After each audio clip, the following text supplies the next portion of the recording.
পবিত্র রমজান মাস আমাদের সম্মুখে আসছে, বেশি সময় খুব কম।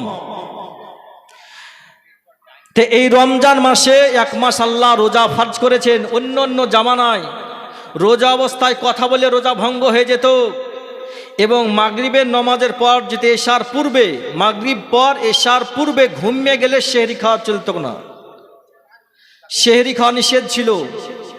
তাহলে আমরা এমন একজন নবীর উম্মত, মাগরিবের ঘুমিয়ে যান, রাত্রিতে ঘুমান, সেহরির ভোর রাত্রে খান, কোনো অসুবিধা হবে না। তাহলে ওই জামানা খুব কষ্ট ছিল। একজন সাহাবীর সেটা ঘটেছিল, আল্লাহ নবীর সাহাবীর সেটা ঘটেছিল। মাগরিবের পরে ইফতার করলেন আর সারাদিন কাজকর্ম করতেন, শরীর ক্লান্ত ছিল, আর মাগরিবের পর ইফতার করার পর নামাজ আদায় করার পর বিবির কাছে খাবার চাইলেন। তো বিবি বললেন এখনো খাবার তৈরি করা হয়নি খো। বিবি খাবার তৈরি করতে আরম্ভ করলেও, আর এদিকে সাহাবী রাসূল একটু বিছানায় কাত হয়েছে। যেমন বিছানায় কাত, খাওয়ার সময় নাই, আমি যখন ঘুমিয়ে গেছি, আর আমার আজকে সেহরি খাওয়া চলবে না খো, আবার পরের দিন ইফতার করতে হবে, রোজায় থাকতে হবে। তো আমার বলার উদ্দেশ্য, সাহাবী নবীর দরবারে উপস্থিত হলেন, কি ইয়া রাসূলুল্লাহ, ইয়া হাবিবাল্লাহ, আমার এরকম ঘটে গেছে আজকে। তো ইয়া রাসূলুল্লাহ, ইয়া হাবিবাল্লাহ, আপনি এর কি ব্যবস্থা একটু করুন। আল্লাহ নবী সাল্লাল্লাহু তাআলা আলাইহি ওয়াসাল্লাম বলেন, মহান স্রষ্টার দরবারে আবেদন করলেন, আল্লাহ, আমার একজন সাহাবীর এরকম কষ্ট হয়েছে, তো এই বিধানটাকে, এই আইনটাকে পরিবর্তন করতে হবে। সারা রাত্রি ধরে খাবে, সেহরি করবে, আর খাওয়া বন্ধ করে দিবে। তো বেরাদার, মহান রব্বুল আলামিন সেটাই কি গ্রহণযোগ্য করেছে? আমার বলার উদ্দেশ্য, বাপ, যারা নবীকে মানবে না, অস্বীকার করবে, নবীর হাদিসকে মানে না যারা, তাদেরকে তাহলে ওই আইনটা মানতে হবে। একবারে মাগরিবের পর যদি ঘুমিয়ে যায় আর সেহরি করতে পাবে না, এশার পূর্বে সেহরি করে নিতে হবে। আমরা যেমন ভোর রাত্রে সেহরি খাই, তো ওরা সেহরি ভোর রাত্রে খাইতে পাবে না, এশার পূর্বেই সেহরি খেয়ে নিতে হবে, তো ঘুমিয়ে যেতে হবে। একবারে তার পরের দিন ইফতার করবে, এটা নিয়ম ছিল বাপ। তাহলে নবীর উম্মত হতে হবে। নবীর উম্মত যাবে জান্নাতে, আল্লাহর বান্দা জান্নাতে যাবে না খো, এটা হাদিসে পাওয়া যায়। আল্লাহর বান্দা ডোম, চাড়াল, খ্রিস্টান, ইহুদি, নাসারা সবাই আল্লাহর বান্দা। কোন নবীর উম্মতের খাতাতে নাম লেখাতে হবে, তবে জান্নাত পাওয়া যাবে। আর নবীর উম্মতের খাতা, নবীর উম্মত সবাই লাই, একজন ডোম, একজন চাড়াল, একজন ইহুদি, নাসারা, এরা নবীর উম্মত নয়, আল্লাহর বান্দা। তো আপ নবীর উম্মত হন, নবীর উম্মতের খাতাতে নাম লিখে রাখুন, নবীর আশিক, নবীর ওপর মহব্বত, ভালোবাসা রাখুন। নবীকে আল্লাহ ফুল পার নবী করে দুনিয়াতে পাঠালছেন। নবীকে এমনই নবী ফুল পার করেছেন, দোনো জাহানের মালিক ও বাদশা করেছেন। নবী আমার একবার জান্নাত বিক্রি করেছিলেন। আপনারা হয়তো কেউ বিশ্বাস করতে চাইবেন না, কিন্তু হাদিসে যদি দেখিয়ে দিস তখন বিশ্বাস করবেন। নবী একবার জান্নাত বিক্রি করেছিলেন এক জিহাদে যাওয়ার জন্য। টাকার প্রয়োজন, ঢাল কিনতে হবে, তালোয়ার কিনতে হবে। হযরত ওসমান গনি রাদিয়াল্লাহু তাআলা আনহু জান্নাত কিনে নিয়েছিলেন। জান্নাত কিনলেন, নবীকে আবার পুনরায় জান্নাত দান করে দিলেন। কি ইয়া রাসূলুল্লাহ, আমার দরকার নাই, আপনাকে পুনরায় আবার দিয়ে দিলাম। তো বেরাদার, আমার বলার উদ্দেশ্য, আপনার যদি জমি আপনার না হয়, তাহলে আপনি কিভাবে আপনি জমি বিক্রয় করতে পারবেন? যার জমি সেই বিক্রয় করতে পারবে, দ্বিতীয় কেউ পারবে না খো। তা আল্লাহ জান্নাত তৈরি করেছিল, নবীকে দিয়ে দিয়েছেন। এখন জান্নাত হচ্ছে নবীর। নবী যাকে ইচ্ছা হবে জান্নাতে দিবেন, যাকে ইচ্ছা হবে জাহান্নামে দিবেন। তো বেরাদার, যারা এই দুনিয়াতে নবীকে মানছে না খো, হাসরের ময়দানে সবাই বলবে আমরা নবীকে মেনেছি, কিন্তু সেই জায়গাতেই অস্বীকার করবে না কেউ। কিন্তু সেই জমিনটাকে দেখানো হবে, দেখো তোমরা নবীর গুস্তাখি করেছিলে, নবীকে মানতে চাও নিখো। আল্লাহ পবিত্র কোরআনে বলছে তোমরা নবীর প্রতি দুরুদ, আল্লাহ বলছেন আমি দুরুদ পড়ি, এবং ইমানদারগণ তোমরা পড়ো এবং দুরুদ ও সালাম পড়ো। তো নবীর প্রতি দুরুদ ও সালাম কোরআন থেকে প্রমাণ। সূরা আহজাব এবং বুখারী শরীফে, হাদিস শরীফে লেখা আছে, কুমু ইলা সাইয়্যিদিকুম, যখন তোমাদেরকে বলা হবে তখন তোমরা দাঁড়িয়ে যাও, কিয়াম করো, কিয়ামের কথা বুখারী শরীফে আছে, সিয়াসিত্তার হাদিসে আছে। আর সিয়াসিত্তার হাদিস বুকের উপরে হাত বাঁধায় একটা কোনো ব্যক্তি দেখাতে পারবে না, গ্যারান্টি একবারে। কোনো ব্যক্তি সিয়াসিত্তার ছখান হাদিস থেকে বুকের উপরে হাত বাঁধা পৃথিবীর কোনো মানুষ দেখাতে পারবে না। কেউ যদি বলে সিয়াসিত্তার হাদিসে বুকের উপরে হাত বাঁধা লেখা আছে, ও হচ্ছে মিথ্যা কথা বলল, দেখাতে পারবে না। সিয়াসিত্তার হাদিসে তো লেখাই নাই, একমাত্র মা বোনদের জন্য বুখারী শরীফে লেখা আছে বুকের উপর হাত বাঁধার জন্য, কিন্তু পুরুষদের জন্য লেখা নাই। এবং চার ইমামের এক ইমামের মত নিয়ে পৃথিবীর বুকে চলাফেরা করতে হয়। চার ইমামের মতো বুকের উপরে হাত বাঁধা লেখা কেউ দেখাতে পারবে না। ইমাম আজম বলেন, ইমাম সাফি, ইমাম মালিক, ইমাম আহমদ বিন হাম্বাল, এই চার ইমামের মতে একজনও দেখাতে পারবে না কোন ইমামের মতে বলা হয়েছে কি বুকের উপর হাত বাঁধো। ইমাম সাফির নিকটে হচ্ছে নাভির ওপরে, বুকের ওপর নয়। ইমাম আসামের হচ্ছে নাভির নিচে। ইমাম আহমদের হচ্ছে হাত ছেড়ে দাও, হাত ছেড়ে নামাজ পড়ো, তার ইমা বানতে হবে না।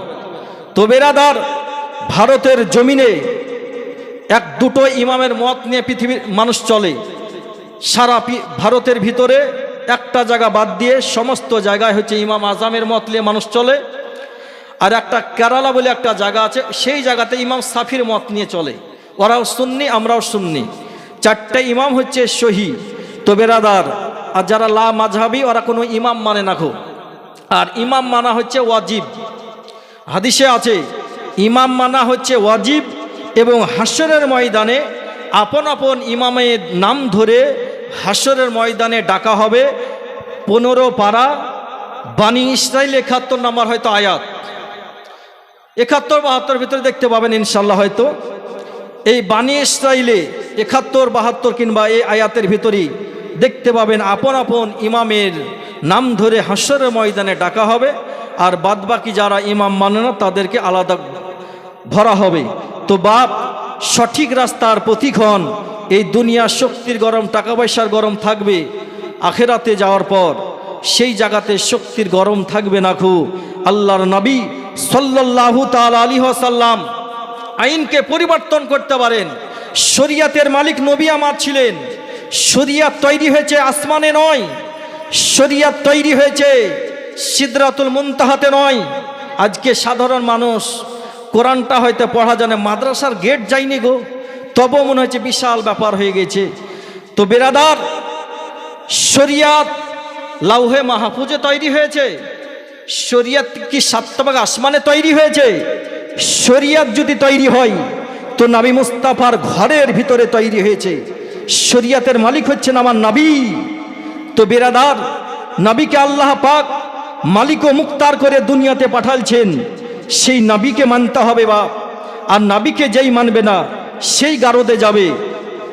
তো আমার বলার উদ্দেশ্য, নবীকে ফুল পাওয়ার করে নবী করে দুনিয়াতে পাঠালছেন। তাই দেখুন, সংক্ষিপ্ত আকারে শেষ করতে চাই। পবিত্র রমজান মাস, একজন সাহাবিয়ে রাসূলের বিবির সঙ্গে রোজা অবস্থায়, একটু ইশারাতে বুঝবেন, সাহাবীদের ব্যাপারে খারাপ মন্তব্য কেউ নেবেন না খো, না তো ঈমান আপনার নষ্ট হয়ে যাবে। আপনাদেরকে বোঝাবার জন্য, একজন সাহাবী রাসূল রোজা অবস্থাতে বিবির নিকটবর্তী হয়ে গিয়েছিলেন, বিবির নিকটবর্তী হয়েছিলেন। আর ওটা হয়েছে বলে একটা হাদিস তৈরি হয়েছে। আল্লাহ পাক সেটা তৈরি করবেন নবীর দ্বারাতে, সাহাবীর দ্বারাতে। তো দিনের রোজা অবস্থায় বিবির নিকটবর্তী হয়ে গেলেন।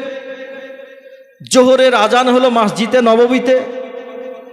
সাহাবী আমার নবীর দরবারে চলে গেলেন মসজিদে নববীতে। জোহরের নামাজ সমাপ্ত হলো। জোহরের নামাজ যখন সমাপ্ত হলো, সাহাবী রাসূল আল্লাহর নবীর কাছে উপস্থিত হয়ে গেলেন। ইয়া রাসূলুল্লাহ, ইয়া হাবিবাল্লাহ, আমি আজকে হালাক হয়ে গেছি, আমি আজকে নষ্ট হয়ে গেছি, বরবাদ হয়ে গেছি। আর একটি মশলা দেখবেন, আজকে আমাদের মতন যুবকের যদি আজকে মানুষের হয়ে যেত, রোজা অবস্থায় দিনের বেলাতে বিবির নিকটবর্তী হয়ে যেত, তাইলে আমরা মৌলবীর কাছে যেতাম না, কোন মুক্তির কাছে যাওয়ার পর ফতোয়াটা জানতাম না গো কি আমার এই অবস্থা হয়েছে, তো এই রোজার কাফারা কি আদায় করতে হবে এটা আমরা কেউ জানার চেষ্টা করতাম না। আমরা কোনো মুক্তির বাড়িতে যেতাম না গো এবং আলোচনা করতাম না, গোপনভাবে আমরা রেখে দিতাম। কিন্তু সাহাবী রাসূলের ঈমানটা কি তাই মজবুত দেখুন কি ইয়া রাসূলুল্লাহ ইয়া হাবিবাল্লাহ, আজকে আমি হালাক হয়ে গেছি, আজকে আমি বরবাদ হয়ে গেছি, তো ইয়া রাসূলুল্লাহ ইয়া হাবিবাল্লাহ আমাকে এই মহা বিপদ থেকে আপনি বাঁচিয়েলেন। আল্লাহর নবী বলেন, ও সাহাবী তুমি কি তুমি নষ্ট হয়ে গেছো, তুমি না জানে কি কাজ করেছো। সাহাবী রাসূল বলেন, আজকে রোজা অবস্থায় আমার বিবির নিকটবর্তী হয়ে গিয়েছিলাম, আমার রোজাটা ভঙ্গ হয়ে গেছে, এর কাফারা কি আদায় করতে হবে একটু বলুন। আল্লাহর নবী বলেন, তুমি একটা গোলাম কিনে আজাদ করে দাও। সেই জামানায় মানুষ বেচা কেনা হতো, মানুষ হাট ছিল, যেমন গরুর হাট হয় ওরকম মানুষের হাট হতো, গোলাম বেচা কিনা হতো। যে পারত, যার টাকা পয়সা আসে সে কিনতো বাড়ির কাজকর্ম করার জন্য। তো বাপ এমন সময়তে আল্লাহর নবী বলেন, এক গোলামকে কিনার পর বিক্রয় করে দাও, এই কিনার পর আজাদ করে দাও। সাহাবী বলেন, হুজুর আমি হচ্ছি গরিব মানুষ, অত টাকা পয়সা নাই কি গোলাম কিনতে পারবো, অত টাকা পয়সা আমার নাই। আল্লাহর নবী সাল্লাল্লাহু তাআলা আলাইহি ওয়াসাল্লাম বলেন, তোমার যখন ওরকম টাকা পয়সা নাই গো, তাহলে পরস্পর লাগাতার তোমাকে 2 মাস রোজা রাখতে হবে, 60টা রোজা করতে হবে। কোরআন শরীফের ভিতরে লেখা আছে, কোরআন শরীফের ভিতরে পাওয়া যায় পরস্পর 60টা রোজা করতে হবে। সূরা মুজাদালার ভিতরে পেয়ে যাবেন, পরস্পর 60টা রোজা করতে হবে, 2 মাস পরস্পর রোজা করতে হবে। সাহাবী রাসূল বলেন, ইয়া রাসূলুল্লাহ ইয়া হাবিবাল্লাহ, 1 মাস রোজা থাকা অবস্থায় যদি আমার এরকম ব্যতিক্রম ঘটে যায়, পরস্পর যখন লাগাতার 2 মাস ধরে রোজা করব, আবার ব্যতিক্রম আমার ঘটে যাবে, আমার দ্বারাতে এটা সম্ভব হবে না। জোরে বলুন সুবহানাল্লাহ। ইয়া রাসূলুল্লাহ আমার দ্বারাতে পরস্পর 2 মাস রোজা রাখা সম্ভব নয়, 1 মাস রোজা রাখতে যেয়ে তো আমি এরকম ব্যাপার ঘটে গেছি, তাহলে 2 মাস পরস্পর করতে যে আবার ঘটে যাবে, আবার তখন আবার 4 মাস হয়ে যাবে, তো আমার দ্বারাতে এটা সম্ভব নয়। আল্লাহর নবী বললেন কি তুমি যখন পরস্পর 2 মাস রোজা রাখতে পারবে না, তাহলে আরেকটা উপায় আছে। কোরআন শরীফের বিধান, কোরআন শরীফের আয়াতে লেখা আছে, আল্লাহর নবী সাল্লাল্লাহু তাআলা আলাইহি ওয়াসাল্লাম বললেন, তোমাকে তাহলে 60টা মিসকিন তোমাকে 2 বেলা পেট পরিপূর্ণভাবে খাওয়াতে হবে, তাইলে তোমার রোজার কাফারা আদায় হয়ে যাবে। সাহাবী বলেন, ইয়া রাসূলুল্লাহ ইয়া হাবিবাল্লাহ, আমি অত্যন্ত গরিব মানুষ, মদিনার বুকে খোঁজ করলে হয়তো আমার চাইতে আর গরিব কাউকে পাওয়া যাবে না গো, আমি অত্যন্ত গরিব মানুষ, আমি 60টা মিসকিনকে খাবার খাওয়াতে পারবো না গো, এই আইনটাও আমার দ্বারাতে মানা সম্ভব নয় গো, এই বিধানটাও মানতে আমি পারবো না গো। এমন সময়তে একজন সাহাবী খেজুরের বাগান লাগাইছিল, এই ছোট্ট ছোট্ট কেবল সামান্য বিচি থেকে চারা গাছ বের হয়েছিল, বিচি থেকে গাছ কেবল বের হয়েছিল, হাদিস শরীফের ভিতরে পাওয়া যায়। সাহাবী বাগান দেখতে গেলেন, কি আমি খেজুরের বাগান লাগালাম, বিচি লাগালাম আঠি, তো গাছটা কত বড় হয়েছে দেখে আসি। তো দেখলেন তো সামান্য পরিমাণ, হয়তো 4 ইঞ্চি 5 ইঞ্চি হবে, গাছ কেবল বের হয়েছে, গাছ বের হয়েছে। আর জমিতে দাঁড়িয়ে, খেজুরের বাগানে দাঁড়িয়ে বললেন সাহাবী, আল্লাহ 1 সপ্তাহ বাগানে আসবো না, আর এই 1 সপ্তাহের ভিতরে যদি আমার গাছ বড় হয়ে যায়, খেজুর ধরে যায়, পেকে যায়, যত খেজুর হবে সব মদিনার মসজিদে আমি দান করে দেবো। জোরে বলুন সুবহানাল্লাহ।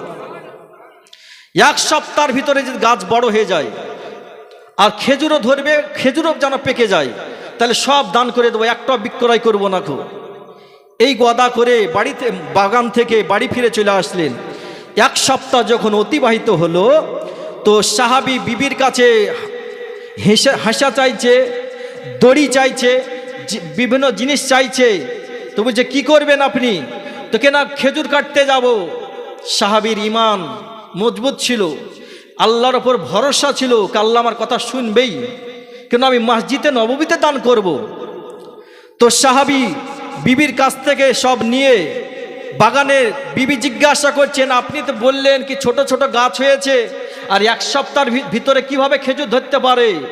সাহাবী বলছেন খেজুর ধরবি। চলে গেলেন বাগানে, তো গাছ বড় হয়েছে, খেজুরও ধরে গেছে, খেজুরও পেকে গেছে। সাহাবী সব খেজুরগুলোকে পেড়ে নিয়ে মসজিদে নববীতে দান করে দিলেন। এমন সময়তে আল্লাহর নবী সাল্লাল্লাহু তাআলা আলাইহি ওয়াসাল্লাম বলেন, এই সাহাবীর, যেই সাহাবীর রোজা ভঙ্গ হয়ে গিয়েছিল, এই সাহাবী আল্লাহর নবীর দরবারে বসে আছেন। এমন সময়তে এক ডালি খেজুর উপস্থিত হয়ে যায়, আল্লাহর নবীর দরবারে উপস্থিত করে দিলেন।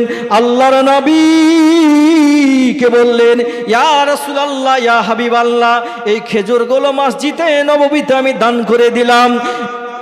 এমন সময়তে আল্লাহর নবী ওই সাহাবী, যেই সাহাবীর খেজুর রোজা ভঙ্গ হয়েছিল, ওই সাহাবীকে বললেন এই ডালিটা ধরে নাও আর মদিনার মানুষকে দান করে দাও।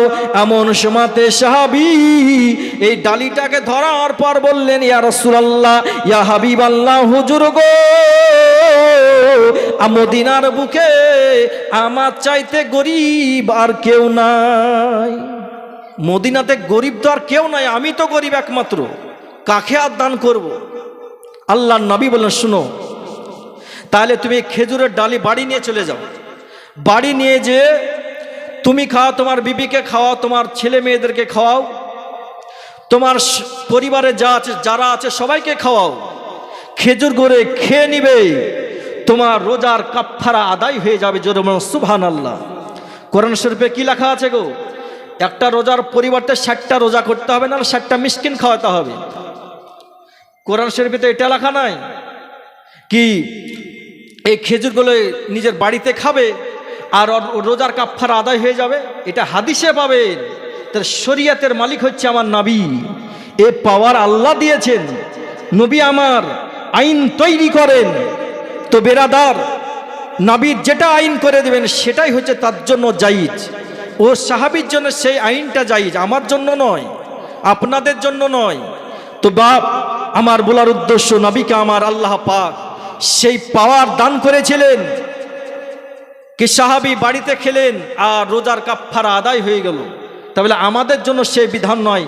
হযরতে বারাআ একজন সাহাবী, হযরতে বারাআ রাদিয়াল্লাহু তাআলা আনহু সোনার আঙ্গুঠি পরেছিলেন। এই সোনার আঙ্গুঠিটা আল্লাহর নবী পরিধান করিয়ে দিয়েছিলেন।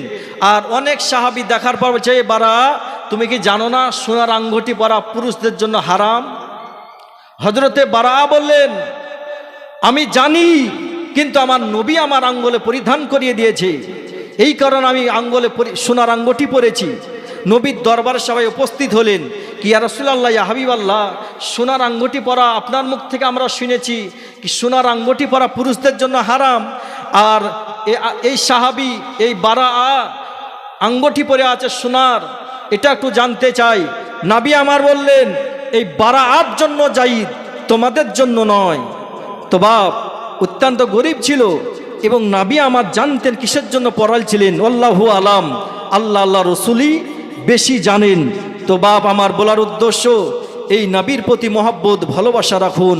হয়তো ভাবছেন কি নবী হয়তো আমাদেরই মতন, নাউজুবিল্লাহ, অনেক মানুষ পৃথিবীর বুকে এরকম বলে থাকে, কিন্তু আমরা সেটা বলি না, আমাদের সেটা আকীদা নয়।